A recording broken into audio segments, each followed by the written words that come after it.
Hi, I'm Scott.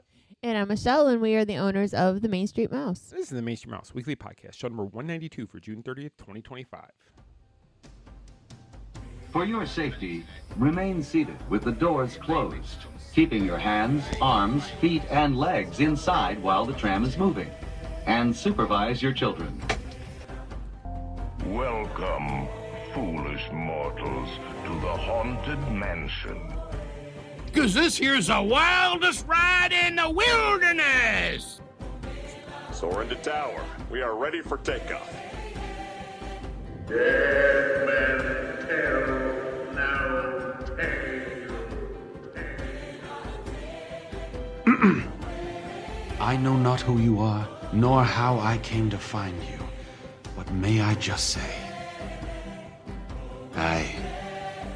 Come on, everybody. Here we go. Hello, everybody. Hi, guys. Happy Monday. Happy Monday. And what a Monday it's been. It is a Monday. Yeah, so I had a media event this morning for Test Track. We're going to talk about that in a little bit. But I've been having some issues with my vision and such. So we left.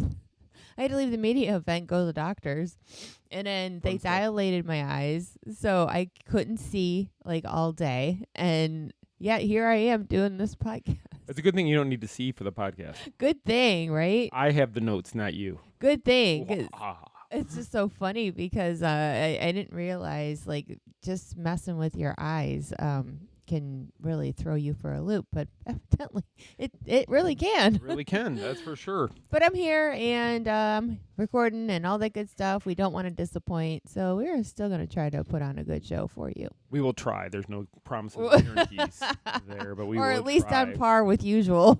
So one thing I'm going to mention before we get much further into this is for those that you who have not read Michele's book, Moving to Main Street USA, it is back on Amazon now. Some time ago, we actually got the rights back to the book, that we own the rights to the book now. So we have it published under ourselves. Yes. On Amazon. If you go to the website, Main Street Mouse, and in the right, Main Street Mouse. mainstreetmouse.com, and in the right sidebar, you will see a picture of the cover of the book. If you click on that, it will direct you directly to Amazon's link, and you can purchase the book if you have not done it previously. If you have not, it's same book, but just we really fought to get the rights back to that book. It's a long story, but we have it. And if you'd like to purchase it, that'd be awesome. And soon, and also you will see How Many Sleeps Till Disneyland is out there, that you can order that one. Yes. And we are working on the update to How Many Sleeps Till Walt Disney World book, which is going to be an update to the original book. We had to change the title of it. Yeah, we're going to revamp the whole thing, new graphics, new everything. So it'll be like a re-release. I don't know if, excuse me, if I'm going to be changing anything in it, but yeah, it needs an update, and that's exactly what we're going to do. And then Disney the City is just about done. Ooh, you threw it out there. I did throw it out there. Okay, so... Because if I put the pressure on that I put it out there, then you're going to be like, oh, crap, now I got to get it done. Oh, my gosh. Yeah, so sidebar already. I have been working on this book, and it's called Diz and the City. Yes, like Sex and the City, but obviously Disney version. It's a book of short stories. It's going to be kind of like the Girlfriend's Guide type of book where you can give, for one of your friends' birthdays, Christmas, bachelorette parties, short stories, kind of like my podcasts, but in 20 chapters. It's going to be fun. I'm scared, but we're going to do it anyway. And yeah, watch for that soon. Why are you scared? Because like, I don't know what it is. Like, okay, I know this isn't the Daydream Believing podcast, so I'm not going to go off on an emotional tangent because this wrong show. It's been an emotional day. It has been an emotional day. I just don't feel good. Okay. But when you are, as long as we've been doing this and as long as I've been writing and doing a job in the public eye, yes, even me, you have insecurities and you worry and you don't want to put out something that, you don't feel is good enough. And sometimes, it doesn't matter how long you've been doing your job, but you still have that little voice sometimes inside you that says, yeah, this blows. That's why you just beat that little voice up. That little voice up? You just beat it up. Say, shut up. Throw it out of your head. Get out of here. You're not welcome. Well, so whether it sucks or not, Scott's going to make me publish it. Yeah, it's going out regardless.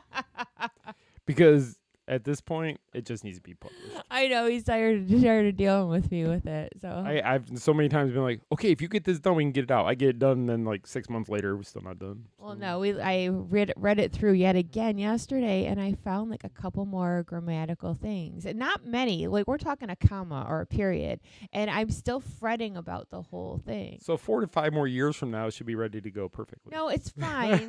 Like it's fine. I'm going to see if I can send a couple copies out for a couple of friends to read, just to kind of let me know what they think, to see if I am just being ridiculous, which Scott thinks I'm being ridiculous. Yeah. Okay. So anyway, so watch for that soon. Watch for that soon, and we will announce it once it's ready to Yes, go. yes. So last Tuesday, you went and saw the live-action version of Lilo and Stitch. Oh my gosh, I did.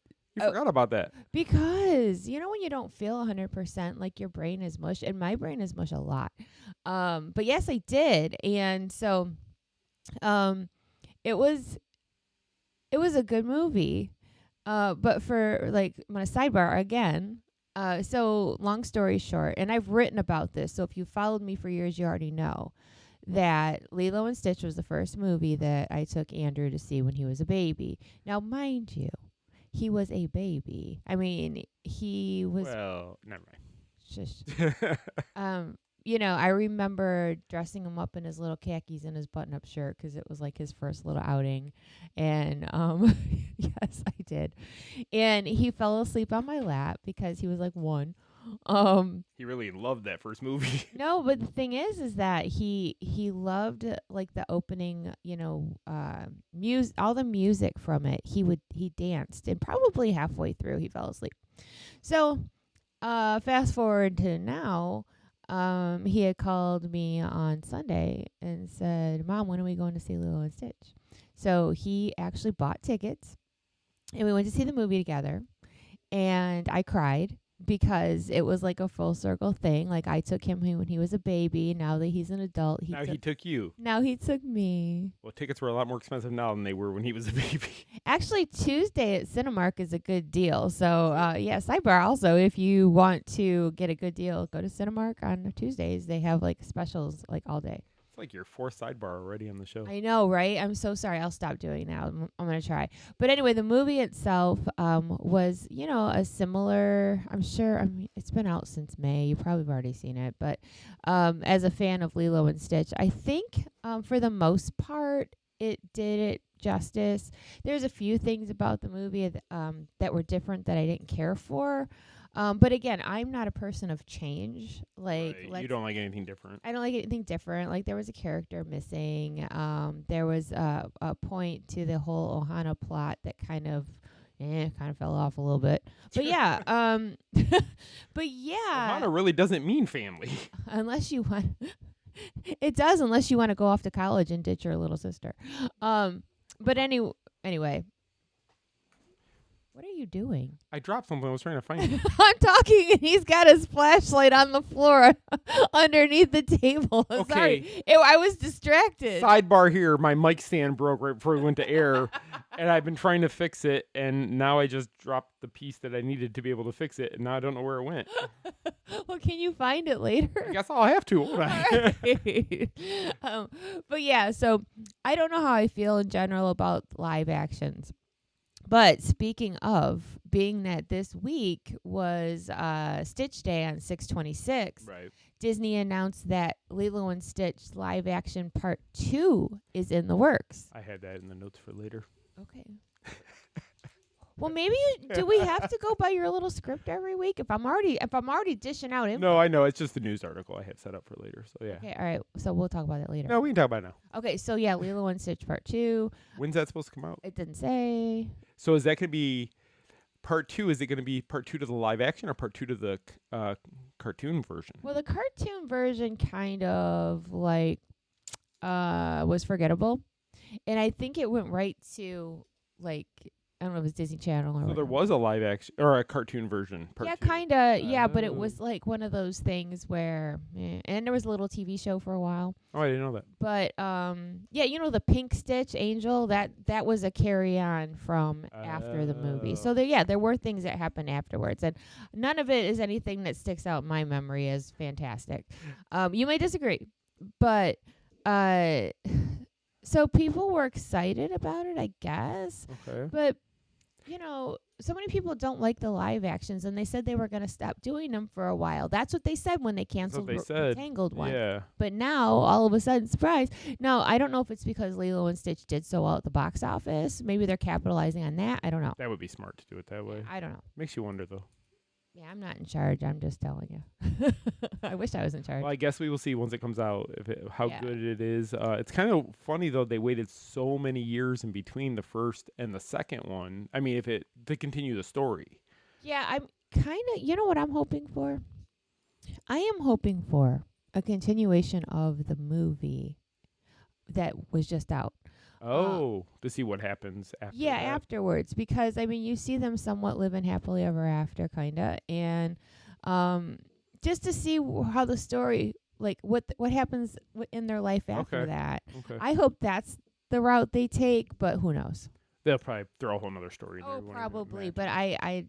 but I don't know. I'm such that person. If it's not broke, let's not fix it. And I know, so for instance, The Incredibles, there was a huge gap between the first one and the second one. Huge gap. But the second one was still a good movie. Usually, sometimes when they wait that long, the second movie maybe not as good as the first. So I guess we'll have to wait and see. Yeah, I always think it's a gamble when you do sequels and such, because like sometimes it feels like, there's more to a story and then they're going to continue. Need to finish it. Other times there's movies, I can't name one off the top of my head, that seems more like a cash grab. Like the first one did so good. Oh, good one. The first one did so good. Let's do another one. And when another one comes out, people are like, it's okay. Yeah. So that's just my Yeah, 2 there's cents. only been a few movies, I think, in movie history where the second movie was as good, sometimes even better than the original. Sequels are so risky. They really are, because if you don't want to tarnish how you feel about the original when it's good. So Yeah, the only one I know where the sequel was actually better than the original, and the original was still fantastic, but The Godfather Part 2, some fans of Godfather think Part 2 is even better than Part 1. They're both fantastic movies. Part 3 flopped, but the first two were fantastic. But then you think like Empire Strikes Back was a great follow-up to Star Wars: A New Hope. So there's some movies where I think Star Wars was able to do that. But I think right now, because everybody has opinions about Disney live-action movies, is the reason that I'm kind of like, Sometimes, like my mom used to tell me, don't push your luck. Like, like you have a hit. This is great. Do we want to keep it going, or just take that win and try something else? Yeah, because you risk it killing the franchise. Kinda, yeah, it's true. I So mean- we'll see what happens. I mean, I know as more news comes out, we'll get a better grasp as to what they're going to do with that. And we'll be watching. So Oh yeah, we'll know about it. So you guys will know about it when we know about it. that's right. So we didn't do a whole lot last week. He says that every week. But when you got home Tuesday night, I had something really cool to show you. Oh my God. Okay, so I get home from the movies, and it was like after 10:30, I want to say, and I pull up in front of the house. Now, mind you, I usually don't go places on my own. No, especially at nighttime. Especially at night. And because my dear husband is very protective of me, and I don't venture out all that often, but I did, and drove back to the movies. I was like in a good mood, had good time with Andrew. Pull up, and I see Ava, our Frenchie, on the porch, and I'm like, why is Ava on the porch? Kicked her out of the house. And I'm like, okay. It's like, and then all of a sudden I see Scott come out onto the porch. I'm like, did they miss me that much? Like, what is going on?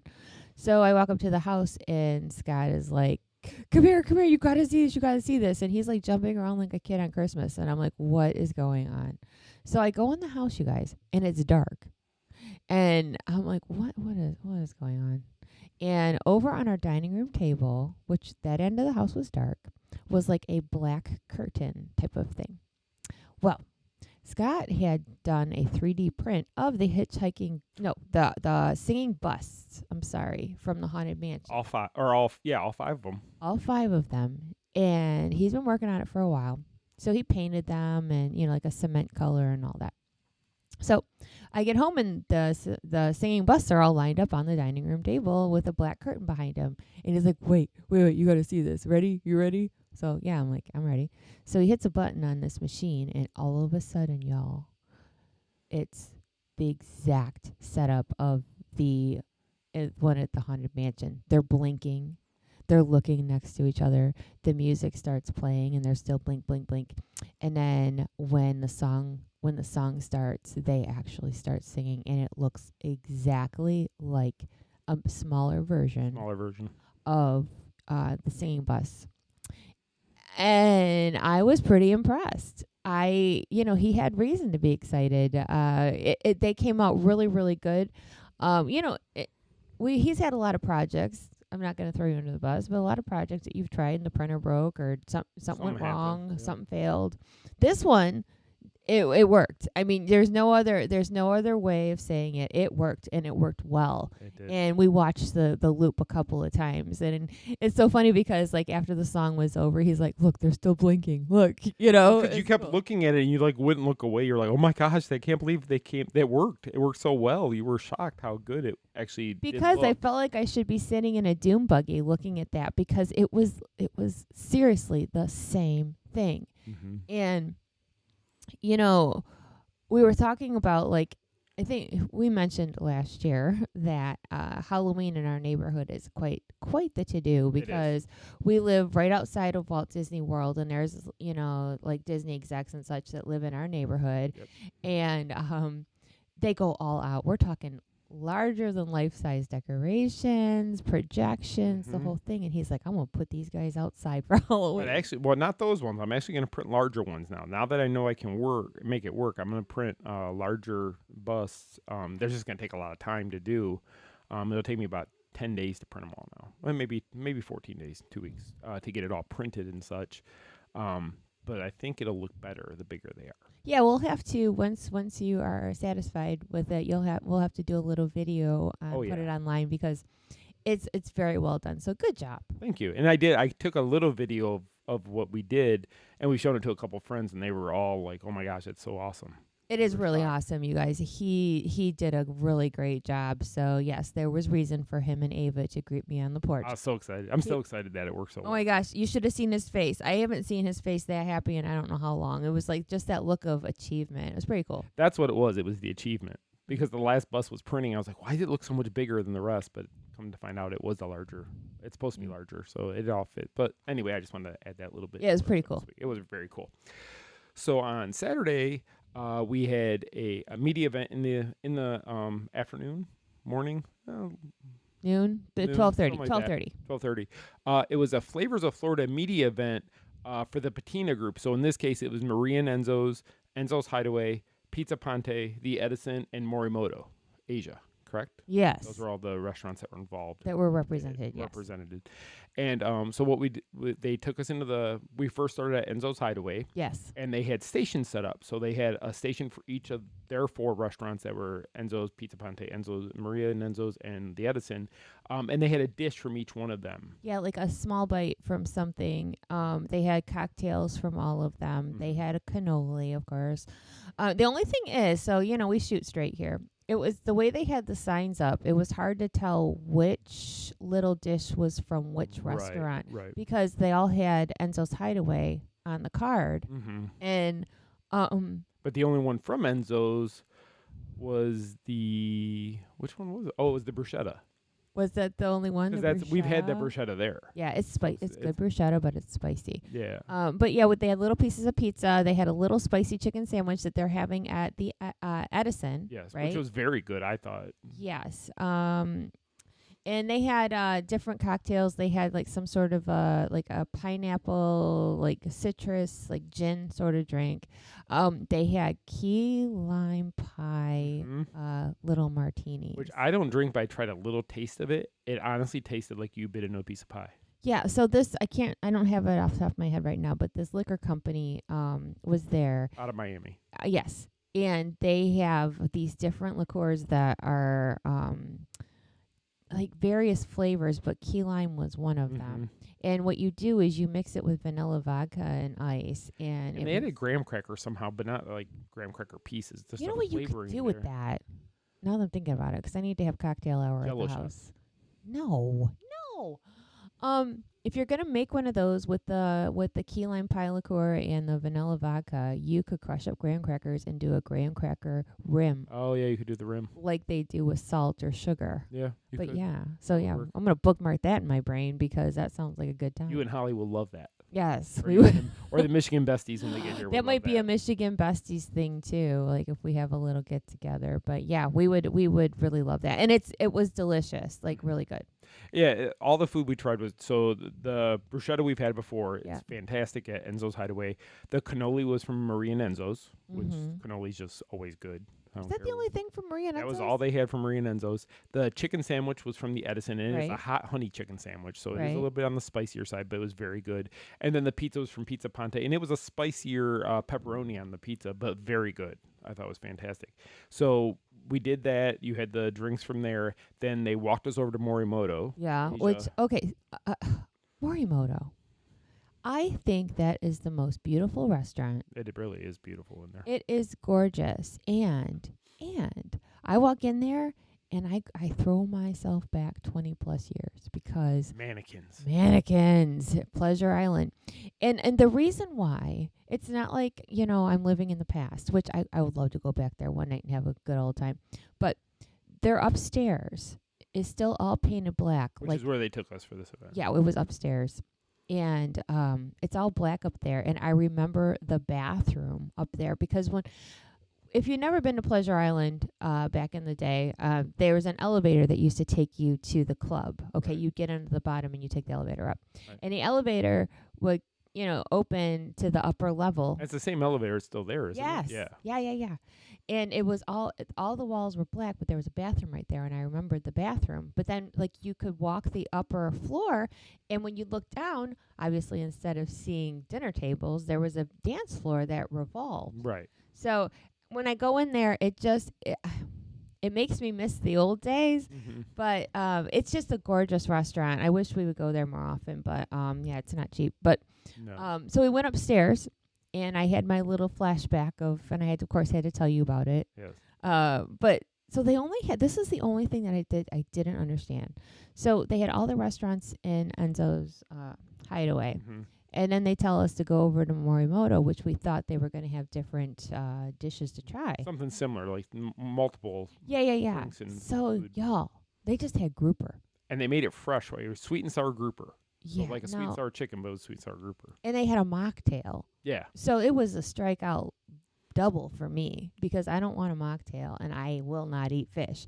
No. But I did sit there and watch other people try it. Everybody said it was good. Yeah, if you like that sort of thing, Yeah. which I don't. But they were making it fresh there. So, I mean, it was great presentation. Morimoto was fantastic to be in there. They have good chicken. I wish they would have had a chicken dish. And again, I will always say this. It's so hard for those of us, like you too, because we don't eat seafood. Mm-mm. And then, they want us to promote something and it's happened so many times that we take pictures of it and then they're like, how was it? Well, we don't know because Yeah, we're not everybody eating else said they liked it. it. Yeah, everybody else said they like it. We're not eating that. So, Oh, and that's what it was. So Lou, Matt, Greg, and Jackie all tried it, and they all said they liked it. So, yeah. but who knows? Yeah, me and Holly were like, no. It smelled good. But You know what? If they would have thrown a piece of chicken in that pot, I'd ate it. It was really it was fascinating though to watch the chef making it hands on right there. I mean, Yeah, he was and he frying the fish, putting the vegetables in the sauce, Yes. blending it all together. He right did a in front of great you. job. He did. So if like I said, we're not knocking it. We just don't eat fish. Right. And they've got a lot of stuff coming up at Morimoto Asia. They're Yeah. celebrating their 10-year anniversary here pretty Yeah, soon. already. And they're going to have some things coming up, so you might want to keep an eyeball on their social medias to see what's coming up. And it's really good food. Down here in Florida, it has been hard to find good Chinese food or Asian food at all. Yeah. And they have a good a sweet and sour type of chicken with rice and all that good stuff, and that actually tastes good. I remember the one time we went there, they had tempura fried mushroom. Oh, really? And it was the portobello mushrooms. It was slices of that, tempura, battered, and fried. I remember we had them the one time we went. They almost looked like French fries, Oh. but it was mushrooms. And I remember how good those were. Well, see, they do have good food. We just Yeah. don't eat fish. No, we don't eat fish, but I mean, they do have chicken dishes. Of course. So- Yeah, and the atmosphere alone. So maybe one day we'll have to check that out. When we hit the lottery, 'cause it's expensive. It's expensive to go there. We'll do a GoFundMe to go to GoFundMe. Send us for us on to a have date dinner. night, please. So we had that in the late morning, early afternoon, and then that later afternoon, evening, we went over to Hollywood Studios and we met up with Chuck and Karen, who our were in friends. town. Greg and Holly were there. By in town, he means they live in Brevard County. They drove an hour to Disney. Yeah, they drove an hour a little bit over They to come come to from Disney. out of state. That's true, but they don't make it that often because it is. No, it is a a good hike. for them. It's a hike from they live on the coast and people think it's not that far, but it can be. It's It over is, an hour. especially traffic down here. Oh God, yeah, traffic right now is terrible too. Miles, it doesn't seem like it's that long, No. but the amount of time it takes to get anywhere in this town takes forever. So it does take them Forever, a while. and it took us to learn. We had to learn the hard way when we moved here. Yeah, how- but they came in. They wanted to see the 2 new shows at Hollywood Studios. yeah. They went to the backyard barbecue, Woody's backyard. Yeah, originally we were gonna go with them, but then I got a invite for the media thing afterwards.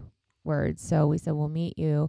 So we ended up just going into the commissary, and I had some sort of drink there. I had their fries. Their fries are delicious over there. Those are the best fries on property. the I best think. fries on property. And the weather was looking kind of iffy, so It was. we didn't stay that long. But the park was kind of busy. It seemed busy for the weather because I thought with Yeah. the weather being rainy and a little bit and waiting for it to downpour, I was shocked there were still that many people there. Yeah, and that's the thing. Like, in the past week or so, the weather has been so volatile because like it looks sunny and fine until it doesn't, and then you got this huge storm rolling in, and it's bad. And the app has been wrong every day Oh about my the gosh, weather. yes, the weather app is crap. Because it's already rained today, and I don't think it was supposed to until later, but it's already rained buckets already once today. Yeah. The other day it said no rain till 8 o'clock, and it was like 4:30, and it was. Well, yesterday it looked like a monsoon was outside our house. I did. mean, all the water coming off our garage. I seriously thought a fireman was up there with the fireman's hose, the big one, because the amount of water was just flooding our grass. Crazy. It was. So yeah, if you're coming down to Central Florida for the Ponchos. summertime, bring a poncho Nachos. because these things pop up. And don't go by that weather app because they lie. No, and most of the time they don't last that long. No. The heavy part doesn't last long. And You might usually it run- cools things down. It really has been cooling it down a lot. 'Cause, as we'll get here in a minute, well, I guess I can go to that next. So Sunday, we got up and we got word that Hall of Presidents had reopened. Oh, yes, that's right. So I hurry up, got ready, and hightailed it over there to go get the footage of it. And I was so hot going there. it was so warm, and I was kind of rushing. Yeah, it wasn't known that this was going to happen. It was kind of like surprise. So when we saw it, we're like, oh, here we go. So he could get ready quicker than I could. And he's like, I'm just going to go. I'm going to head out. If he would have waited for me, it'd take longer, sadly. You wouldn't been able to. I was like hightailing through the parking lot and everything to get in there as fast as I Yeah, possibly he was on a mission, I want to get in, get the footage, and get out of there, which is what I did. which is really what he did. Um, And he got home and uploaded the video. It's on YouTube. I put a small clip on our Instagram and our TikTok. So basically, the show is still the same. It is. They just the animatronic at the end. Yeah, and it hasn't really changed. No, every 4 years it's the same thing. Current president says the oath, and that's really all that it is. And yeah, but everybody makes a big stink about it, and it's like It cracks me up. It takes them so long to do that, especially this one, because they already had the figure. they already had the figure for Trump, and all they did was move Biden. So it's like, why did it take you so long? Okay, but here I know they changed the face. they fixed his face Yeah. because the other one was a little frightening looking. This one looks a little more realistic. Yeah. But yeah, so that's open now, and it's great AC, especially Fantastic AC. this time of year. You know what? It's really hot. Go check out the new Hall of Presidents. And Because while I was in there, it poured down rain, and it was a lot cooler walking in the car after than it was before. yeah, so opening 4th of July week, I guess it makes sense. It's just one of those things that they did not tell anybody. No, when it's a refurb like that, if we don't get a definite date of when it's going to open, everybody just kind of watches the app. And when you see it's got a wait time, you know it's open. Right. He's like, so 15 minutes, I'm out of here. Yep. So I was out the door in like 20 minutes from there. But those, I'll tell you what, those videos that we put out are doing really, really well. Lots of fighting in the comments over an animatronic. I will not touch on that. Yeah. But it's a classic Disney attraction, no matter how you feel. And on that note, we are trying to upload more videos and such to our YouTube channel. We're trying to grow the channel as much as we can. So we've been trying to put more videos up there. We're doing the shorts on there as well as the long form videos. So if you have not subscribed to our YouTube channel, please do so. Subscribe and make sure you hit the little bell, and that way you'll be notified when we upload a new video. Yeah, because we've been really working on it. Scott's been doing good with video, and we're just trying to expand our horizons, I guess you could say, because we have to cover Disney stuff regardless of what it is, and if we can find new ways to do that, as far as not just writing, not just whatever, and having the video, like yesterday, for example. Yeah, it helps. So please go to our socials and follow, like YouTube, TikTok, Instagram. Yeah, because as we get the numbers up there, it's easier for us to get more followers to see what we're doing. Right. But when the numbers are low, they really kind of hold your you don't get a reach. Your reach, yeah. Yeah, so we would love for people to actually see our stuff. We would. So again, YouTube, it's at the Main Street Mouse, and you can subscribe and be notified. Right. So, and then today, as you were saying a little bit ago, Michele had a media event at Epcot for the test track. Yes. It's right now it's in cast previews Yes. as well as the media preview was today. Yes, but I think most of it is cast. They announced the annual pass holder previews. Correct. But so I'm going to be totally honest. I hadn't been on test track in so long that I sort of kind of forgot what it looked like on the inside. Now, I remember some, obviously, but the queue now is so much more open. It's an open space, a lot more polished, I guess you could say. Okay. They got rid of the build your own car thing. I never liked that idea because it never worked out. No, it never worked out. And I was talking to some of the people there today, and one of the reasons is it kind of slowed the line up. It did. Because everybody's, a bunch of kids there making cars, whatever, and it did slow the line. Mm-hmm. So now when you're on the ride, there's this one spot where you can see yourself sitting in the car, and it's like it kind of makes you look like you're in a fancy car, I guess you could say. And they're like, oh, let's add this to your car. So it's almost like they built a car for you. And that's probably better. Like you said, I get where the kids would like the designing of the car. Aiden loved it. Andrew loved it. But again, it slowed the progression of getting on the ride and getting through there, which caused people to wait, which is why it had lines of an hour plus a lot of times because of all that procedure. And I can't say for sure, but it seems as though you get through the line, like, I don't know because there really wasn't a line, but I mean, like, the cars seem to come in pretty quickly. I was sitting outside of it, and it seemed like they were zooming by every less than a minute in between cars flying by you, which is 6 people every less than a minute. That's pretty good. Yeah, it was really moving along with the cars. I guess, we're not going to be able to know for sure until it opens to the public, and that doesn't happen until July 22nd. Right. So the fact that I got to do it in June is pretty cool. Right. I rode it twice. They were having problems with audio. So the one time I rode it, the audio was kind of jacked up. And then the second time I rode it, there was no audio. Yeah. So but again, it's this test. This is the testing. This is the testing phase of test track. Yes. And, but I'm going to say that this is a really good version. There's like scenery in it. It's hard to describe. It reminds me, the audio I did get to hear, it reminds me of old school Epcot. There's a lot of nods to how Epcot used to be educational, I guess you could say. And it's fun, but also you're learning stuff as you're going through. And there's the ending scene before you go outside onto the track that's just beautiful. So yeah, I think you guys are really going to like it because I think it's way better than what we had before. Right. I like the first version better than the second version that we just got rid of. So this is the third version. As Michele mentioned, the pass holder preview dates are coming up. There is a blog in the show notes down below. You can click the link and read the article about all the information about the pass holder preview. But those are going to take place July 13th, 14th, 15th, 16th, 18th, and 19th. So still a few days before the ride opens to the public. Mm-hmm. It's going to be a busy time because The nighttime parade is going to be kicking off on July 20th over at Magic Kingdom. So it's going to be a busy time to be around. That's for sure. Yeah, July is going to be very busy for everything going on in here, and that's what I was going to touch on here just a little bit, just to give you guys an update on things. So, just as a reminder for everybody, so Tom Sawyer Island and the Lilly Belle Riverboat will be closing as of July 7th, so next week.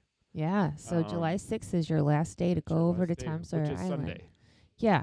So if you want to get over there and see it, make sure you get over there. We have a video that I'm actually going to put out. I have it set up to go up the day it's closed. Oh, okay, good. I was kind of waiting to give people that so they could, if they didn't make it, they could watch our video and see everything.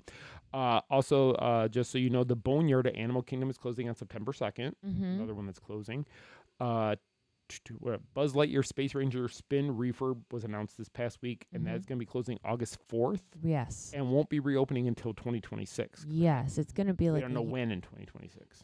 I know that when they first announced it, they alluded it to be like a year-long refurb because they're putting all new carts in there. Your blaster gun is going to come up off the vehicle, kind of how it is out in California. Right.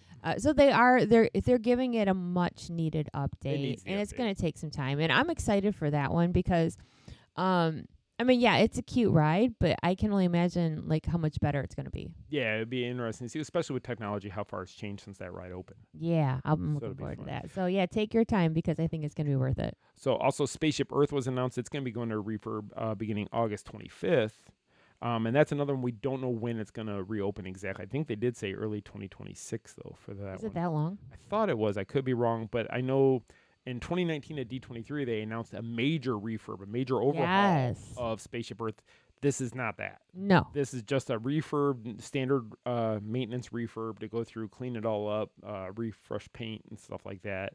I don't know if we'll ever get that major overhaul they talked about 6 years ago now. So much. They talked about so much back then. And, their original concept art for so many things did not come to be. Yeah, I mean, COVID kind of killed it all. Even how they have like Walt's statue overlooking something. If you look at the original concept art to that, it doesn't look anything like what they originally had planned for. Because everything changed.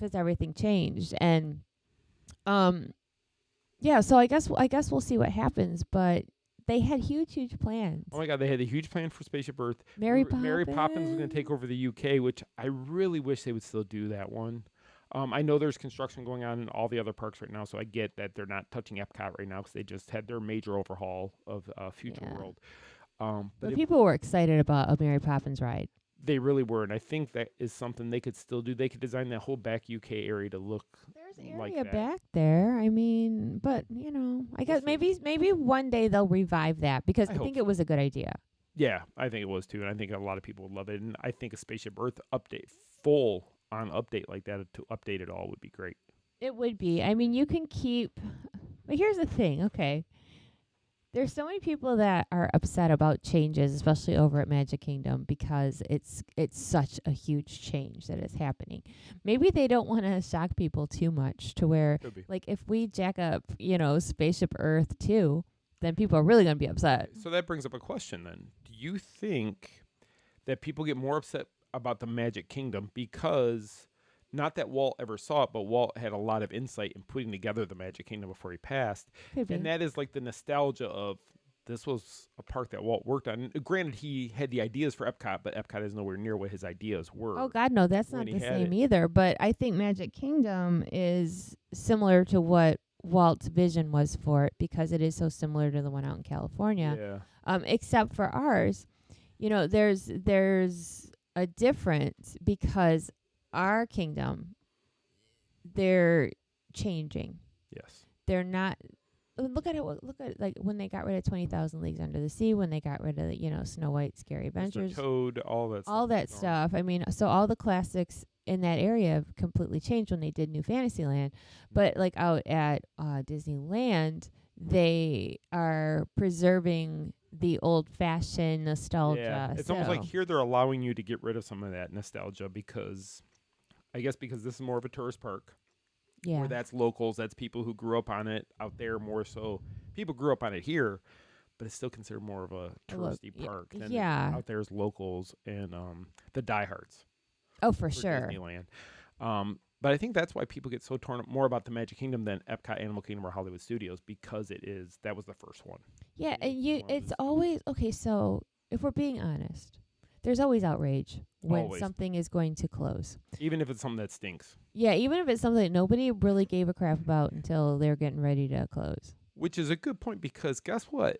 If people did give a crap about it, They when wouldn't it close was it. there, they wouldn't close it. You may not have like the backlot tour because that was taking up so much real estate, and they were Yeah. doing so much more with Galaxy's Edge. Right. But there's some things like Muppets. Nobody went to Muppets, and then people were outraged Muppets is going away, but it's because nobody went. Tom Sawyer Island, nobody goes over there. Right. And it's if people patronize these areas more, they wouldn't go away, but they're going away because nobody's using them. And if you really look around the water there with the riverboat and the island, Mm-hmm. that is a whole lot of real estate that's not being used. It's beautiful. People walk on the little areas around the water, Yes. but we just don't. People the don't go over there island. because you don't want to take the time to take the little boat over there. You don't want to do the I think riverboat. that's what it is. Here's the thing: if they, they have the little bridges on the island. Mm-hmm. If they actually had a bridge going over, maybe people would have used it more, but they couldn't because of The the riverboat. because of the riverboat. Right. Yeah, because you'd have to lift it up and down like you do around the lagoon when people are trying to get around to go to the Floridian. You could Or- make that work, but It'd be a lot, but you might be waiting longer for that, especially if you're on the island and you want to get off. yeah, maybe You have to wait. I don't know. how I don't know what the answer is, but I guess it doesn't really matter because it's all going away, and it's just like I said, it's gonna be very different to see what they do, and you know how like I just said, or here's a point. Like I said earlier, that with the new, I almost forgot what the old test track looked like. Right. This, on the other hand, I don't think anybody will ever forget what that area of Magic Kingdom looked like. No, you're gonna have the people because that area, to me, besides the castle, that is the heart of the Magic Kingdom right there. Right. The castle, that's the icon of the park, never going to get touched. But when you walk back through Liberty Square and then you go into Frontierland, seeing that whole area back there, and you see Tiana's now on the one side, you can always see Big Thunder in the distance. You see the mansion. This is the area that's in between all that and allowed you to see everything else. But now it's going to be And the boat going by and the boat honk going by and and the horn of that. Yeah. It's. I guess we have to wait and see. I mean, I know it's going to take time, and then eventually we're going to have Villains Land back behind all that. Yeah. So Magic Kingdom is undergoing a major facelift, and it's one of those things that we're just going to have to deal because it is what it is. Right. But yeah, so back to the point that you only have till Sunday to get over there and take another look. And I'm sure I'd like to go over there the next day to see what walls get put Yeah, I up. want to know because they didn't put walls around Big Thunder. There was a couple little walls, but not like the main tree of wall or a whole big hedge of walls that hides the things. You can still see it all. So I'll be curious to see how they do that with the water there to expose because they're gonna have to drain it. Oh God, yeah. And we've seen it drained before, so they don't usually hide. And when it's they've not done that deep, you guys. It's not deep at all. You'd be shocked. I don't think it's going to be like draining it. It's not going to take much at all. No, they just feed the water out into the lagoon area. Yeah. It goes out there. So I guess we'll see. But as Michele mentioned earlier, in July we have Starlight coming July 20th. And as far as I understand, there is no more reservations available for that day. Yeah, I heard that too. I thought I heard that. And then Test Track, as we also stated, is going to be opening July 22nd to the public. So that's two big things in that week for everything going on around here. It's going to be crazy around here. It's going to be nuts. I'm just going to run through the news. There was quite a bit of news this past week. So we'll just run through them quick. We might talk a little bit about some of them if they're interesting, like this first one. Walt Disney World annual pass holders get 40% off different restaurants for July. Monday through Thursday. Monday through Thursday only. So if you're going Friday, Saturday, Sunday, you do not get the extra discount. You get your normal 10 or 15%, whatever it is, but you don't get the 40% off. And 40 is a good deal. 40 is a good deal. So this month, We wanted to go to Whispering Canyon one day for breakfast. Yeah, because it's going to be cheap to go. It's going to be cheaper than Like $16, I think, per person to go to Whispering Canyon for all you can eat breakfast. That's like a Cracker Barrel breakfast. It really is. And it's much better. Much better. Their breakfasts are good.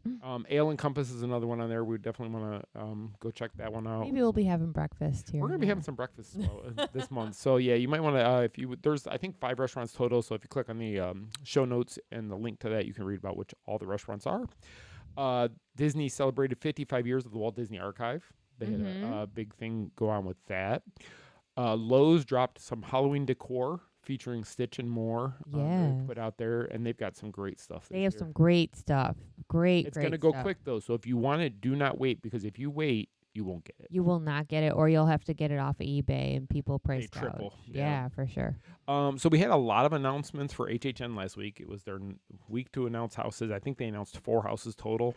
Actually, I'll run through the 4 of them. So they announced Dolls Let's Play Dead, which is basically going to be a big doll house. That's a no for me. Why? You don't want to go in that one? You know, it's almost as bad as Clowns. I guess.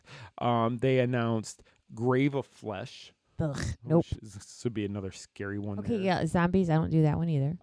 The other one we announced already last week. There was the Western cowboy one. Yeah. That was that. And then the other one that they announced last week was Gulkin, the Monsters of the North. Yeah. So apparently it's supposed to be like, from what I know, I'm just reading what people have said online, and they're saying it's going to be like cold in there. It's supposed to be like chilly, snowy up north. I'm going in that one. I know you'll go in that one because it's going to be just a cool off. Hot. Yeah. But yeah, so we're still waiting, I think, on 3 more houses. It could be 2 houses. We don't know what Five Nights at Freddy's is actually going to be, if it's a house scare zone or if it's going to be something completely different. We have no idea. We have no idea. But as more information comes out about that, we'll be first to let you guys know. And hopefully we get invited to that media night, because I want to go so bad. You guys go have a good time. I plan to. I'll be watching from home.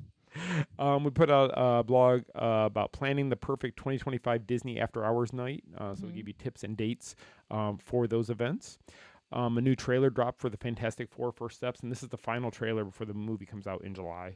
I'm so excited about that one. It looks good. I just hope it's not a disappointment, because if it is, I'm done. I'm done. Don't break his heart, Marvel. I will sell all my Marvel stuff and just walk away from it. No, you won't. That's probably won't. That's good. It's a good threat to put out there. It's a good threat. If you're listening, Kevin Feige. We put out information about Geo 82, just some of the foods and drinks that they offer there. You can see what they are. It is expensive, but if you want to try that out, go for it. All kinds of new merchandise launched on Stitch Day, which was 6/26. So we have blogs about all of that. We actually had a couple blogs on that. Then they also announced, like you mentioned earlier, the live-action Lilo and Stitch 2 in development. We put out 4 fun ways to celebrate the 4th of July at Disney World. Yeah, so this week, the 3rd and the 4th, there's 4th of July festivities, fireworks. This week also there's various treats at different locations. I really want that slush that's in Liberty Square. But yeah, so there's lots of festivities going on this week for the 4th. Yeah, we haven't decided. We're going to either be at Magic Kingdom with Thursday or Friday. We haven't decided yet, and might go to Epcot the other one. Might be a game time decision. Might be a game time decision once we go on there and see the attendance and what the wait time. See what the if the wait times are 3 hours. But I do wonder if Elliot will be playing the main stage like he did last year at Magic Kingdom for 4th of July. So if he is, we'll have to definitely go by there and check it out. See him. Sure. And like Michele said, so there's another article here about the treats. You can see a preview of that in the show notes. The treats look good, by the way. They do. There's an article on the Buzz Lightyear Ranger Spin closing. There's another article about the refurb for Spaceship Earth coming. And then talked about Hall of Presidents reopening yesterday, and it's got links to go to our video, I think, right? Yeah. So you can see all that. So that's all the news and what we've been up to in the last week. So I have our little discussion section now, which is a part I've kind of started to like. Instead of talking about all the news in depth, I like this little addition. Banter. Yeah. We banter all day long, though. That's true. So here's what I came up with for us to kind of figure out this week. Okay. So there is theme parks everywhere across America. Actually, across the world. There's themes. You have Cedar Fair, which is Cedar Point, and Knott's Berry Farms, and all these, which is all that brand. Yeah. We grew up going to Cedar Point. You have SeaWorld, which has a few parks still around the world. Yeah. People love. You have Six Flags. Yeah. They have lots of parks, lots of big thrill rides. Legoland, even. Universal Studios. Right. Hollywood and here, and then they're opening up their horror places in Vegas and Chicago. But people don't have the same feeling about those as they do about Disney. And why is that? Why is Disney stand above? I mean, it's like Disney, can't even put it in the amusement park category because it is so much different than an amusement park. It is. So growing up going to Cedar Point, one of the biggest things we used to always talk about, we'd wait in line 3 hours to ride a 2-minute ride. Yeah. And you didn't even think about it as a kid. No. You're just like, you got in line, stood there in the heat, you got sunburnt. They usually had a fan and a DJ to keep you entertained, but that was about it. That was it. But Disney's just different. And I don't know if it's the history. I don't know if it's the cues. I don't know if it's all the theming. What makes Disney stand apart from all these other theme parks across the world? Okay. It's not as much as it used to be, but I'm still going to say it. Because Disney, when you get there, it's immersive. It's it's magic as soon as you get there, whether you stay at a resort. Everything is the theming. Everything is there. Like you don't have, there's a couple places on property that aren't so much, but most places are very much heavily themed in something, like the pools, the food courts, the restaurants. Everything has a story. There's something. There's not a lot of boring spaces. Like, it's not like going to a Holiday Inn. Okay, like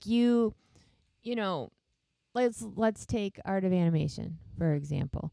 They have the huge, statues of the characters. Right. They have, there's just always something to see somewhere. And you kind of forget. Now, I know growing up until recent years, one of the things I love so much about Disney is forgetting the real world when we get here. Now, I'm going to go a step further and say, I believe that is why, because it's total fantasy when you get here. Right.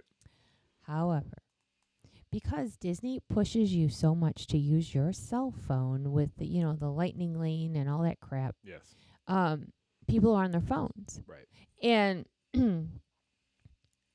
that is where it's the real world does creep in. Yeah. And how many times do you see, and this blows me away, and I'm guilty of it too, so I'm not even trying to be a hypocrite, but there's so many times that I can walk through the park with my phone in my pocket and I'm good. But you got people that aren't watching where they're walking because their faces are in their phone. Right.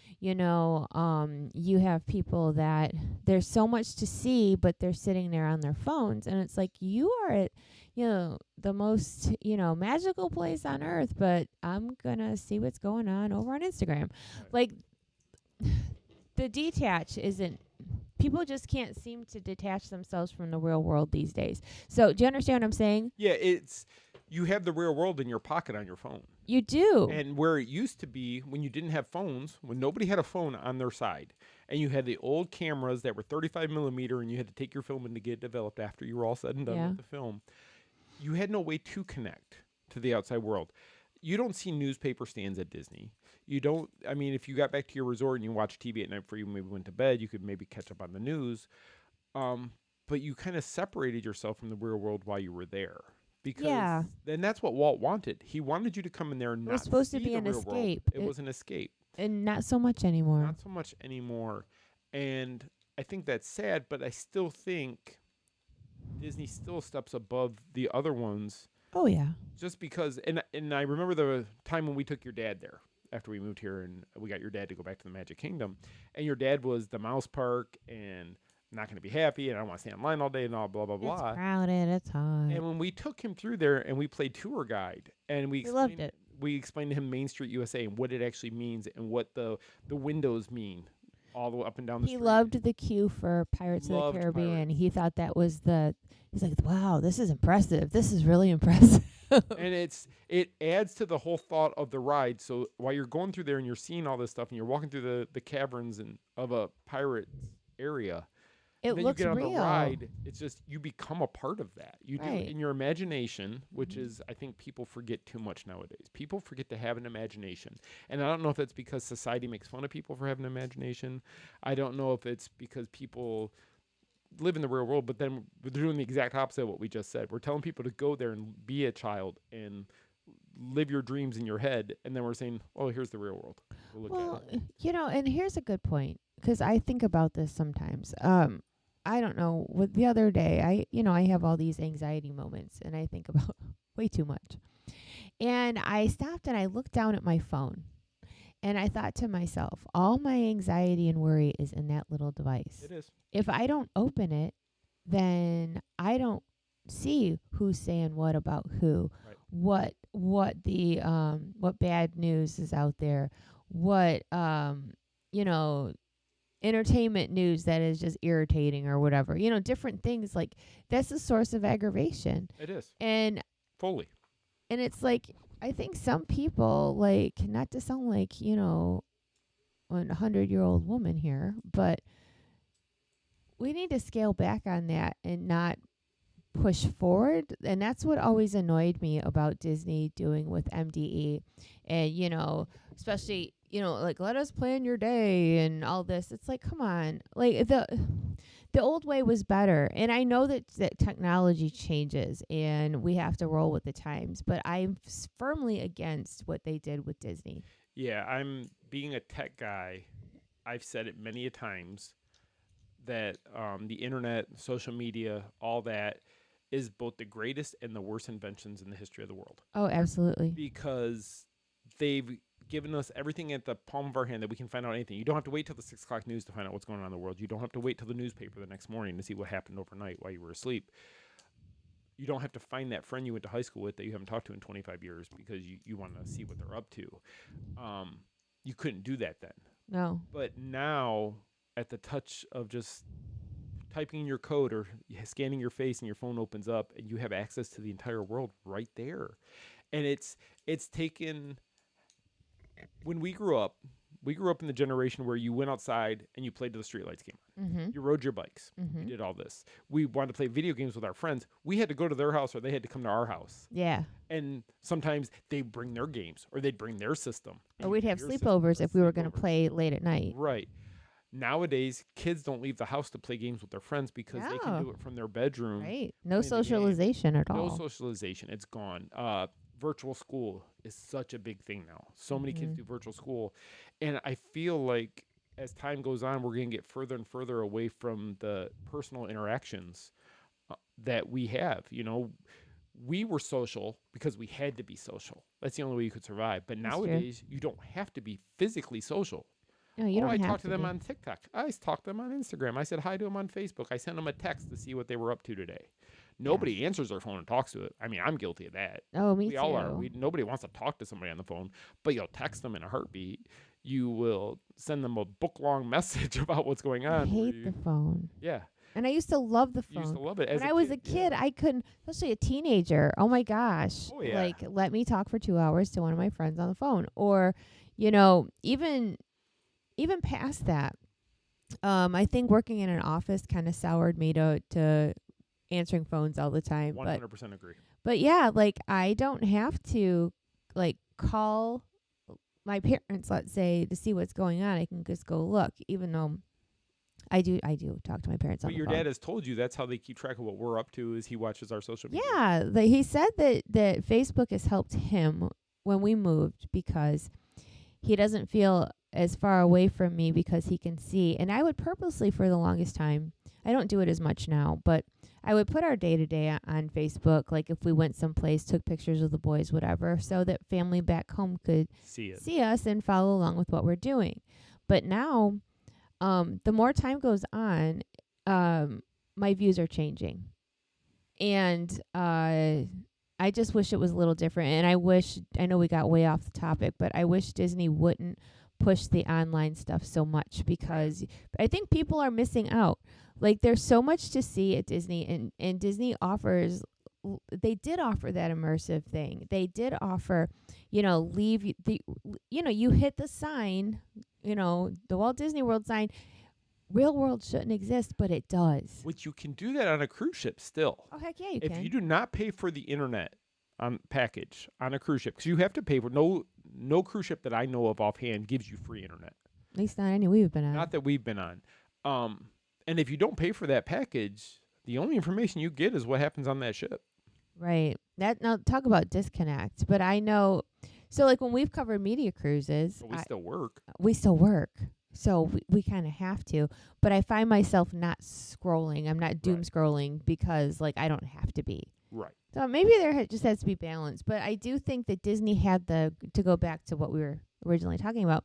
I still think Disney had the right idea with all of that, with the whole escapism. Mm-hmm. And I just feel like that someday, soon, that's going to be even less and less because of technology. Sadly. Yeah. Sadly, I think it will be a lot. But yeah, I think Disney, they immersed you from the moment you walked onto that train station. Actually, from the moment you got on property. Oh, for sure. And that's one thing that, when I was younger and people would be like, why do you like Disney so much? And when I would tell them, it's because the real world does not exist when I get there. Right. And that was such a huge selling feature. And like Universal doesn't have that feeling. SeaWorld definitely don't have that feeling. No. But Disney does it right. And Walt's vision of how he wanted it to be a place for families and for big kids to be kids still. Right. And sadly, that's how families connect nowadays, is through the technology. Yeah. It's not the you do see the families still walking around, but you always see somebody in the groups on their phone. Oh, heck yeah. And maybe not looking at MDE to see where the wait times are. They're just on their phones. And I saw that a lot this morning waiting for you at the test track thing. All these people like, okay, well, 3 Caballeros is a 10-minute wait. Oh, Spaceship Earth is a 15. I mean, and I get that. You want to know how long the waits are before you get there. But I remember coming to Disney when you first started bringing me, and it was paper fast passes. Yeah. And you had to check your watch to know what time your fast pass started and ended. Yep. And you didn't want to miss it because you had a little You had a window. but you didn't want to miss it. But you also wanted to make sure you got that next fast pass the minute you could. Heck yeah. Because you did not want to miss out on planning your day perfectly that way. It was kind of fun. It was fun. And they had the boards around that would help you a little bit with that stuff. But you got to remember too, now it's a pay to play thing where if you want a fast pass, so to speak, Lightning Lane, you're going to pay for it. And that's what MDE is great for. MDE is like having a salesperson in your phone the entire time you're oh, you want to go ride that right now? Well, for $18 you can go ride Guardians. Well, when it was like that. Yeah, and that's why I firmly boycott it, because I just think that it was the worst idea. But it's great for like PhotoPass. So instead of having to wait till the end of the day to go see what photos you took, it is good for PhotoPass. Take a photo I'll pass, give you and that. as long as it's not a magic shot, you'll see within minutes. Yep. The photo. I mean, we rode Mansion and got off of it, and you had the picture from the ride right almost immediately. So there's a lot of good and bad to technology. I just wish people. I know everybody dove right into it fully, and I'm guilty of it, but I don't ever hardly post on social media or anything now. I avoid it at all costs. And everybody knows, don't send me a message on social media because chances are I'm not going to see it for a day or two. He's not going to answer it. And I've been trying to, I don't post as much about my life anymore either. Because it's our job. That's what it is. Yeah, social media has become a job instead. But yeah, that's a whole other topic. But yeah, Disney wins as far as keeping you involved in the magic as to where other theme parks don't do as well. Yeah, because they could just have normal queues to get on the ride and no big deal. And it'd be still, you know what? boring. You can people are hating on Disney for various reasons, but honestly, if you think about it, nobody really does it like them. No, nobody. They'll spend 3 years to build a ride. 2 years will be spent on the queue. 1 year will be spent on the ride. 2 years will be spent on the queue. Seven Dwarfs is a perfect example of that. It took forever to build Seven Dwarfs, but it was mostly spent getting that queue perfect to how they wanted. Yeah, true. So, okay, so that's our discussion. And if you have any comments on that, feel free to shoot us an email, put it on the Facebook post when the show hits. Michelle will have a Facebook post out there. You can go ahead and comment on that and tell us what you guys think of that. I do have a question for you this week. Okay. A question came from Sarah H. And her question was, she said she loves to do character meet and greets and wondered what are some of the ones that Michelle has done that left a memory that she still cherishes to this day. Ooh. Oh, goodness. Okay, so I guess I would say if are we going by food quality or are we going by memories? Because what was the first thing? By what kind of quality? By food quality or food? Memories. Oh, you're talking about for like or a character dining type. Yeah. Like if I'm talking about memories of it, that character, the interaction maybe. Or okay, all right. So I think that's what she means. That would be my guess. All right, Sarah. Well, let's see. Hopefully this answers. So Crystal Palace has always been a good one for me because ever since, the boys were little. It was always really good character interaction there, them coming to the table. The food is always decent. I will say that breakfast is, you can't go wrong as far as breakfast at these character breakfasts You and shouldn't such. be able to go wrong. You shouldn't. Most of the time, we haven't had a bad experience at a breakfast like we've had at dinners. Correct. So I love that. I haven't been in forever, but I know that when the kids were small, they loved Tusker House breakfast. Now, Chef Mickey's, I like the character interaction, but I think the food is terrible. Okay, but what about character meet and greets just in the parks? Not necessarily with a food. Oh. Well, she asked about restaurants. No, she didn't. Oh, I thought she said food. No, character meet and greets. I thought it was character meals. Oh my god. No, just character meet and greets. Okay. All right. Sorry about that. I don't feel great today. I apologize. Character meet and greets. Well, still, Crystal Palace has always been a good one. Those Yeah. definitely I count. love that. You can't go wrong meeting Mickey, of course. No, there's something special about There's that. something special about meeting Mickey. No matter how old you are, no matter what, there's just something about seeing him, and if he's talking Mickey. You know what it is? Okay, so I'm gonna like throw back to the previous discussion for 1 second. So at Disney now, now all you people that don't like to spoil magic, just ignore what I'm saying. But y'all, we know that's a person in a costume. I know. These are not the views of the Mission Mouse. These are the views of Michele Atwood herself. But when you're there, and this goes to Disney's credit, like we were saying, because of where you're at, that's magic to you. That's a real thing to you. And you don't think of logic at the time. You think, oh my gosh, hi Mickey, because it's Mickey, right? And they do such a good job with that. I remember one. It's not Walt Disney World, but I had a great character interaction with Flynn and Rapunzel out at Disneyland. That was fantastic. And the way they talked to me, and I had a Tangled jersey on, and we took pictures, and it was a really good character interaction. And that was probably one of my favorites. But you can't go wrong with Mickey Mouse. No. I'm sorry, you just do. And like I said, Chef Mickey's, you get to see all a lot of the main characters. Mm-hmm. But I don't know. It's just something special about Mickey. So I have two that really stand out to me. So the first meetup at Epcot, when Mickey, Minnie, and Goofy were all in the one area to go and do the meet and greet. And we had connections that made it to where they basically shut the room off and let our entire group go in there, which was 60 people. Yeah, and this was before they, there's a meet and greet over in the new area of Epcot. Right. Now, this was old. This was the old one. And it used to be, they didn't come all together. There was a Mickey area, there was Minnie's area, there was Goofy's area. So you went from character to character. Yes, you're right. So for us, because we actually had one of the Disney photographers that we knew who was there, and he helped us out. And it got us all in one place. But Michele Perna, one of the Michigan besties, this was her first time meeting Mickey. And we were all standing there, and Mickey grabbed her hands, and the tears rolled down her face. It's crazy how that affects everybody, because anybody who knows, okay, that's a cast member doing that, but just the way Mickey was, and let her get those tears out, that was the happiest moment of her life. It was, and there was not a dry eye in that room. No, we were all crying. Everybody was crying because somebody went to walk up to Mickey, and Mickey put his hand out like, "No, this is her moment. You're gonna wait a minute. Yeah, give it to her. Give her her moment." And she had her moment, and it was absolutely fantastic. Now, on the opposite side of the spectrum, because that one was sweet and sentimental and just meant a whole lot that the cast member took that much time to make that memory. When Kylo Ren first started doing meet and greets, and we walked in there, and that was in the launch bay. We were in the launch bay, and we go in with Kylo. And Kylo, of course, he's intimidating, and he kind of got in your face a little bit. He's and tall. He's tall, and he would say things. So Andrew's sitting there with this grin on his face. And I said to Kylo, I go, "Hey, Kylo, he's the rebel spy." Kylo marched over to him and got right in his face. And there's a picture out there, and Andrew kind of looks like, "Oh crap!" And I'm standing behind it 14, smiling. 15. He was 14.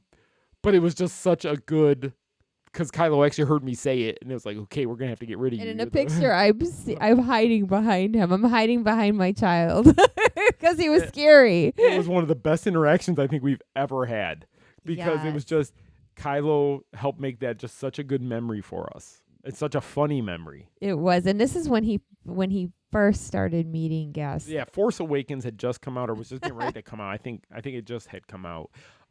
He had just started a meet and greet, and everybody was talking about how intimidating it felt. And when we went, they weren't wrong. No. I mean, I literally hid behind my child. Yeah, and I'm not a fan of Kylo. Everybody knows that who knows me. But that one was a good one. Fantastic. Loved every minute of that. So yeah. So those character meet and greets can definitely be good family memories. Yeah, and I think they're worth going to see, especially if you're vacationing. Like if you live here, maybe, we skip them here and there, or if there's a short line, we'll go. Right. But but definitely take advantage of the photos and meeting characters, because those are stuff you can go home and print them out and put them on your wall, and you have great memories. Yep, and the cast members who are the blue shirt cast members, they will take your camera for you. They will take pictures for you. You don't have to just have the Disney Photo Pass. They will take the pictures for you. Yeah. The Photo Pass pictures are usually fantastic. But Right. it's just cool to have them take those on your own camera so you can take them home and have And here's a fun fact too. Here's a pro tip. Like if you are meeting characters, have whoever's taking your photo videotape it and just hit the capture button. So you're getting video of you and your family meeting the characters, but you're also getting pictures at the same time. And I know for me, even though I never do it, candid pictures always come out so much better because you're capturing a moment. It's not like you're standing there posing. I hate posing for pictures. Okay, smile now. Yeah. Everybody look to the left. Yeah, no, you're getting the real reactions and real emotions. But yeah, do that, and you won't be sorry because those are great memories. They are. You might not post them because you might be embarrassed of yourself. But you know what? You don't always have to post things Those because can be your memories. We were just talking about that. Like you don't have to post it. You can get them put on your wall. And that's a good point too. I want to say that real quick is that so many people, when they take these photos at Disney or whatever, they're doing it for their posting on Facebook, Instagram, TikTok, whatever. You know what? Sometimes those memories are for you, and you don't need to post them to have them. That's true. So just keep that in mind. That's my little 2 cents on that. I know how you feel about that. I hate it. Well, because we live our lives on social media, so it's like, to me, sometimes I just want the memory for myself. Yeah, if you go in his phone, it's like all pictures of me. But if you go to his Facebook wall, you won't see me. You're on there. Pretty soon football season's going to start. It's going to be all lions. I know. People couldn't even know. I don't care. He's going to be like, yeah, my wife? Nah, it's all about Detroit Lions. It says on there, married to you. Okay, good enough. So you're there. There's pictures of you on there. Oh, he's getting defensive. I'm not defending. I'm just stating the obvious. I know. You're like, these pictures are for me. That's right. So, yeah, he's a firm believer in that. So, yeah, do that because I think characters, I have pictures of the boys when they were babies meeting Mickey and such for the first time, and those are some of my favorites. So, yeah, take the time to meet the characters. Definitely. Anything else you want to talk about before I do our sponsor stuff? I don't think so. That's it. Well, I just want to, as every week, I'm actually mention this first. If you have a question for me to ask Michele here on the air, you can email me, scott@themainstreetmouse.com, and I will ask her the question. Please just give me your name or how you want me to say it on the air. If you want me to put the city and state you're from, I can do that. And I do not read these to her ahead of time, so these are her answers right off the top of her head. Instant there was because she thought I was talking about food meet and greets, and I was not. Obviously. So Okay, you know what? I've had a rough day. I know you were at the doctor. All right. Stuff stuck in your eyes.